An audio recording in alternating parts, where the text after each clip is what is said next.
Hello everyone. इस video में हम लोग डिस्कस करेंगे इंटरनेशनल रिलेशंस का। मार्च 2020 का जो विजन आईएएस के टॉपिक्स हैं उसमें इंटरनेशनल रिलेशन का सेकंड टॉपिक और फोर्थ टॉपिक। सेकंड और फोर्थ है छोटे छोटे टॉपिक्स हैं, इसलिए एक ही वीडियो में कर दूंगा मैं। और थर्ड टॉपिक जो है वो एनपीटी का है, वो थोड़ा सा बड़ा है, तो उसको एक नेक्स्ट वीडियो में डिस्कस कर लूँगा। तो स्टार्ट करते हैं। एक multi party interim appeal arbitration arrangement है जिसको MPIA भी बोलते हैं। ये WTO में आया। WTO का मतलब आपको पता ही होगा, World Trade Centre World Trade Organization. देखो, वर्ल्ड ट्रेड ऑर्गेनाइजेशन का बेसिकली काम क्या होता है। एक तो ये 1995 में बना था और इसका काम होता है, ये रेगुलेट करता है इंटरनेशनल ट्रेड, और ये लार्जेस्ट इकोनॉमिक ऑर्गेनाइजेशन है वर्ल्ड की। प्लस में ये रिड्यूस करता है टैरिफ्स को और जो बाकी बैरियर्स होते हैं ना ट्रेड के, उनको। अब इसके हेडक्वार्टर्स की अगर हम बात करते हैं तो वो जिनेवा में है, जो कि जिनेवा कहाँ पर है, जिनेवा है स्विट्ज़रलैंड के अंदर हमारा। और इसमें 164 मेंबर्स हैं अभी। ये लार्जेस्ट इकोनॉमिक ऑर्गेनाइजेशन है और इसके जो डायरेक्टर जनरल हैं उनका नाम है रॉबर्टो एजेवेडो। और बेसिकली जो WTO है, WTO किससे बना था, WTO GATT गैट से निकल के आया था। इसका जो प्रेडिसेसर था वो गैट था। गैट की फुल फॉर्म होती है general agreement on tariff and trade, जो कि वर्ल्ड वॉर 2 के बाद बना था 1948 के आसपास। और उस टाइम पर इसमें 23 मेंबर्स थे गैट के अंदर। बाद में इसको 1995 में वर्ल्ड ट्रेड ऑर्गेनाइजेशन में बना दिया गया।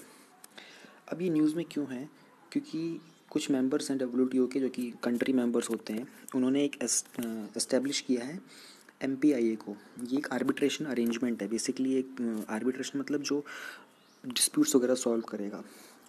तो MPIA इन्होंने कैसे बनाया, ये आर्टिकल 25 के अंदर बनाया है इन्होंने, डिस्प्यूट सेटलमेंट अंडरटेकिंग में।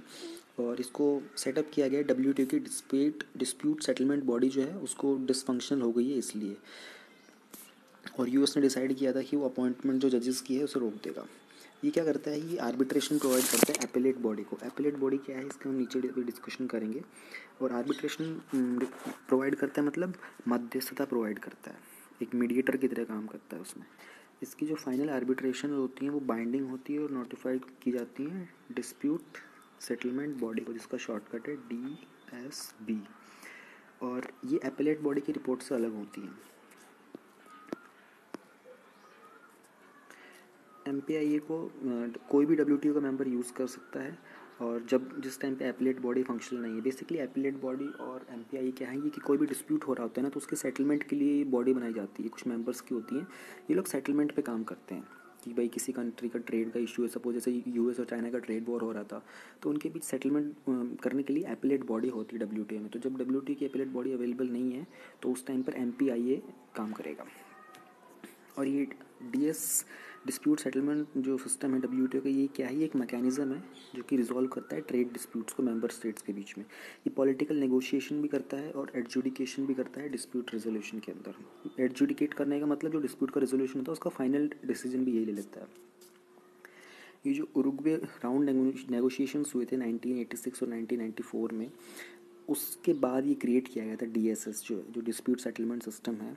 और अडॉप्ट किया गया था डिस्प्यूट सेटलमेंट अंडरस्टैंडिंग, जो कि गवर्न करता है trade disputes between member states. DSU के अंदर इंपॉर्टेंट प्रिंसिपल्स होते हैं उसकी फंक्शनिंग के लिए, जो कि स्टेबिलिटी और प्रेडिक्टेबिलिटी प्रोवाइड करते हैं। ये फास्ट होते हैं, एफिशिएंट होते हैं, डिपेंडेबल और रूल ओरिएंटेड होते हैं, जो कि डिस्प्यूट्स को रिजॉल्व करते हैं।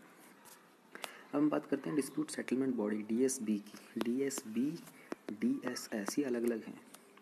DSB की बात करते हैं। जो जनरल काउंसिल है वो WCO का हाईएस्ट डिस्प्यूट सेटलमेंट बॉडी होता है। यानी कि जो जनरल काउंसिल से यूनाइटेड नेशन के अंदर जनरल असेंबली होता है, तो WTO का भी जो जनरल काउंसिल होता है वो हाईएस्ट डिस्प्यूट सेटलिंग बॉडी होता है। सबसे कोई मेजर डिस्प्यूट होगा तो उसको डायरेक्ट किसी एपेलेट बॉडी के अलावा सीधा उसको जनरल काउंसिल के पास भेज देंगे। ये एसेंशियल होता है, एक पॉलिटिकल बॉडी की तरह एडमिनिस्ट्रेटर भी करता है और प्रोसीजर भी ले डाउन करता है। इसके जो डिसीजन यहाँ पे लिए जाते हैं वो रिवर्स कॉन्सेंसस मेथड के होते हैं।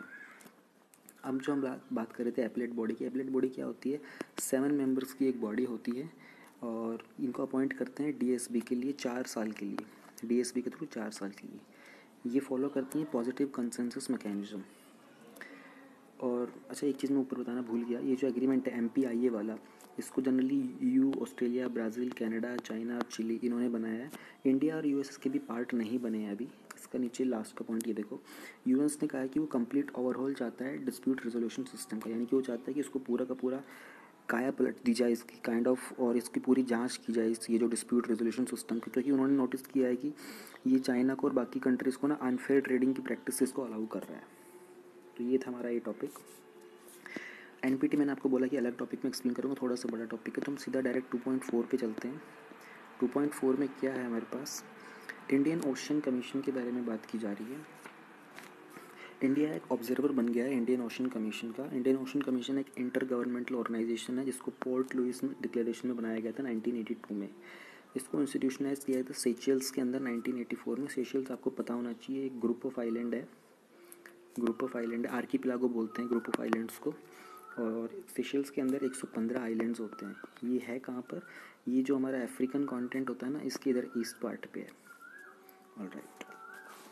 और जनरल एग्रीमेंट कोऑपरेशन, जिसको विक्टोरिया एग्रीमेंट भी बोलते हैं। विक्टोरिया सेशेल्स की कैपिटल है तो इसलिए इसको विक्टोरिया एग्रीमेंट भी बोलते हैं। इसकी कॉम्पोजिशन क्या है, IOC is the only regional organisation in Africa that is compose exclusively of island. सिर्फ और सिर्फ आइलैंड कंट्रीज इसके अंदर, जिसमें बेसिकली 5 मेजर स्टेट्स हैं, Union of Comoros, Reunion, French overseas territory, Madagascar, Mauritius और सेशेल्स। फ्रेंच ओवरसीज टेरिटरी के अंदर बेसिकली जो फ्रांस के जो कंट्रोल्ड आइलैंड्स हैं ना यहाँ पर, वो है। तो इसी के साथ एक पॉइंट और याद रखना कि फ्रांस के मैक्सिमम टाइम जोन्स होते हैं, जो मैक्सिमम टाइम जोन्स है वर्ल्ड के अंदर वो फ्रांस के हैं, क्योंकि फ्रांस के जो आइलैंड्स हैं ना वो डिफरेंट टाइम जोन्स के अंदर है, वो सारे फ्रांस के हैं। तो उसी से समझ में आ जाता है कि फ्रांस के सबसे मैक्सिमम टाइम जोन्स भी होंगे। अब इसके ऑब्जर्वर मेंबर्स कौन से कंट्रीज़ हैं। ऑब्जर्वर मेंबर में से आता है चाइना, यूरोपियन यूनियन, माल्टा। और माल्टा एक यूरोपियन यूनियन कंट्री ही है। इंटरनेशनल ऑर्गेनाइजेशन ऑफ फ्रेंकोपनी एक ऑर्गेनाइजेशन है जिसमें जनरली फ्रेंच की जहाँ भाषा बोली जाती है उन कंट्रीज़ को बोलते हैं, तो उसको बोलते हैं फ्रेंकोपनी। Japan, US, India. इसका मैंडेट क्या, ये करता क्या, ये स्ट्रेंथन करता है टाइज को और सपोर्ट करता है मेंबर स्टेट्स को सस्टेनेबल डेवलपमेंट के लिए। इंडिया की सिग्निफिकेंस क्या है पहले ये देख लेते हैं, फिर हम इसके ऊपर आएंगे अदर रीजनल ग्रुपिंग्स के ऊपर। चलो पहले एक बार अदर रीजनल ग्रुपिंग्स देख लेते हैं, थोड़ा इजी है ये। The Indian oil rim association है जो IORA है, वो भी एक इंटर गवर्नमेंटल ऑर्गेनाइजेशन है जो कि रीजनल कोऑपरेशन के लिए, सस्टेनेबल डेवलपमेंट के लिए काम करता है। 22 मेंबर स्टेट्स और 9 डायलॉग पार्टनर्स है उसके। ये 1997 में बना था। सेक्रेटेरिएट इसका मॉरिशियस में है। इसके जो मेंबर्स हैं वो हैं Australia, Bangladesh, Comoros, India, Indonesia, Iran, Kenya, Madagascar, Malaysia, Mauritius, Mozambique, Oman, Seychelles, Singapore, Somalia, south Africa, Sri Lanka, Tanzania, Thailand, UAE, Maldives. और बेसिकली वो रीजन्स जो कि इंडियन ओशन के आसपास आते हैं, जिनका वहाँ से ट्रेड रूट होता है या फिर इनका मिलिट्री रूट होता है, इनका नेवी रूट होता है, वो कंट्रीज़ हैं इंडियन ऑयल रिम एसोसिएशन।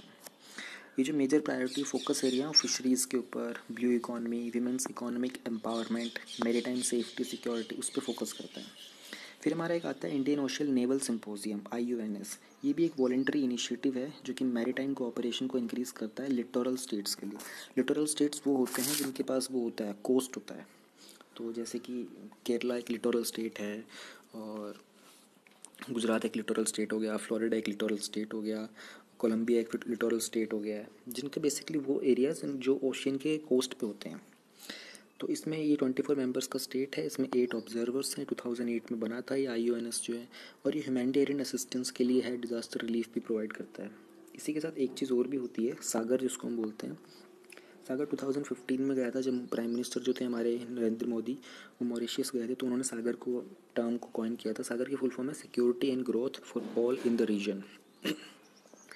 इस ये बेसिकली कैपेसिटीज़ इन्हेंस करता है सेफ गार्ड के लिए, मैरीटाइम टेरिटरीज़ के लिए, नेचुरल डिज़ास्टर में हेल्प करने के लिए, पायरेसी टेररिज्म को रोकने के लिए। अब जो हमारा ये जो इंडियन ओशन कमीशन है, इसमें इंडिया की क्या सिग्निफिकेंस है ये हमें जानना ज़रूरी है। जो वेस्टर्न इंडियन ओशन है ये एक स्ट्रेटेजिक पार्ट है इंडिया ओशिया का, जो इंडियन ओशन का, जो कि लिंक करता है इंडिया को वेस्टर्न कंट्रीज़ के साथ, साउथ और अफ्रीकन कंट्रीज़ के साथ। इंडिया को एक वाइड एरिया प्रोवाइड करता है। और इंडिया का जो एक मेजर चौक पॉइंट है ना इंडियन ओशन में, मोजाम्बिक चैनल है, वो वहाँ का भी एक्सेस मिलता है इससे। ऐसा होने से क्या है कि इंडिया को एक ऑफिशियल वॉइस मिल जाती है इस रीजनल एरिया के अंदर। जो वेस्टर्न इंडियन ओशन है वहाँ पर एंगेजमेंट हम अपनी बूस्ट कर सकते हैं। वहाँ के जो आइलैंड नेशंस हैं उनके साथ हम एक स्ट्रेटेजिक आउटरीच बना सकते हैं। इंडो पैसिफिक पॉलिसी को हम स्ट्रेंथन कर सकते हैं। ये एक रिकॉग्निशन भी है कि इंडिया की जो ग्रोइंग कैपेबिलिटी है उसके लिए, और एक इंडिया एक फर्स्ट रिस्पॉन्डर है जब भी कोई क्राइसिस होता है इस रीजन में। जैसे कि अभी जनवरी 2020 में मेडागास्कर में फ्लड्स आए थे, तो इंडिया का जो INS एरावत है वो सबसे पहले वहाँ पर रिलीफ सप्लाई लेके पहुँचा था। फिर चाइना की जो ग्रोथ है, चाइना की जो प्रेजेंस की जो ग्रोथ हो रही है इस एरिया के अंदर, ऐसा होने पर हमारी नेवल प्रेजेंस का वहाँ पे होना और इंडियन कमीशंस, ये जो इंडियन ओशन कमीशंस वगैरह, इनका पार्ट बनने में हमको फ़ायदा मिलता है।